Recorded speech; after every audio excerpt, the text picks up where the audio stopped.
3 ದಿನದಿಂದ ರಾಜ್ಯದ ಒಂದು ಹೋರಾಟ ಆಗೈತಿ. ಮಹಾರಾಷ್ಟ್ರದಿಂದ ಜಯಸಿಂಗ್ಪುರದಿಂದ ಮಾಜಿ ಎಂಪಿ ಜಯಸಿಂಗ್ಪುರದಿಂದ ರಾಜೇಶ್ ಶೆಟ್ಟಿ ಅವರು ಸುಪುತ್ರ ಬಂದಾರ. ಈ ಪಬ್ಲಿಕ್ ಟಿವಿ 9 ಈ ಟಿವಿ ಅವ್ ಯಾರು ಮಾತಾಡ್ತಾರಲ್ಲ ಅಜಿತ್ ಹನುಮಪ್ಪನವರು ಯಾವ ರಾಜಕಾರಣಿ ಪ್ಯಾಂಟ್ ಕಡೆ ಸರಿಸರ ಚಪ್ಪಲ್ ಹಾಕೊಂಡ್ರೆ ಹೊಳ್ಳಿ ಹತ್ರ 3 ತಾಸು ಹೇಳ್ತಾನಲ್ಲ, ನಿನಗ ನಾಚಿಕ್ ಬರ್ಬೇಕು.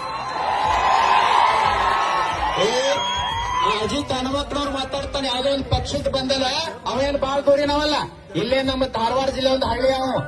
ನೀ ಮನುಷ್ಯ ಆಗಿದ್ದಂದ್ರೆ ಅನ್ನ ತಿಂತಿದ್ದಂದ್ರೆ ಇವತ್ತಲ್ಲಿ ಹೋಗೋ ತಗೊಂಡಿಲ್ಲ ಬಾ, ರೈತರು ತೋರ್ಸ. ಎಲ್ಲೋ ಪಾಕಿಸ್ತಾನ ಯುದ್ಧ ಆದ್ರೆ ಗುಂಡ್ ಹಾಕತ್ರ ಅಲ್ಲಿ ಹೋಗ್ತೀರಿ. ಟಿವಿ 9 ಪಬ್ಲಿಕ್ ಟಿವಿ ಯಾರೋ ದೊಡ್ಡ ದೊಡ್ಡ ಟಿವಿ ಯಾರೋದಿರಲ್ಲ. ನಾವು ರೈತರು 10 ರೂಪಾಯಿ ನಿಮಗ್ ಕೊಡಂಗಿಲ್ಲ. ಇಲ್ಲಿ ಊಟ ಮಾಡಿ ನಮ್ಮದು ಟಿವಿ ಪ್ರಸಾರ ಮಾಡ್ರಿ. ನೀವ್ ಯಾರು ಪ್ರಸಾರ ಮಾಡ್ಲಿಲ್ಲ ಅಂದ್ರೆ ಬಿಲ್ ತಗೊಳ್ಳೋ ತಾಕತ್ತು ನಮಗೈತಿ.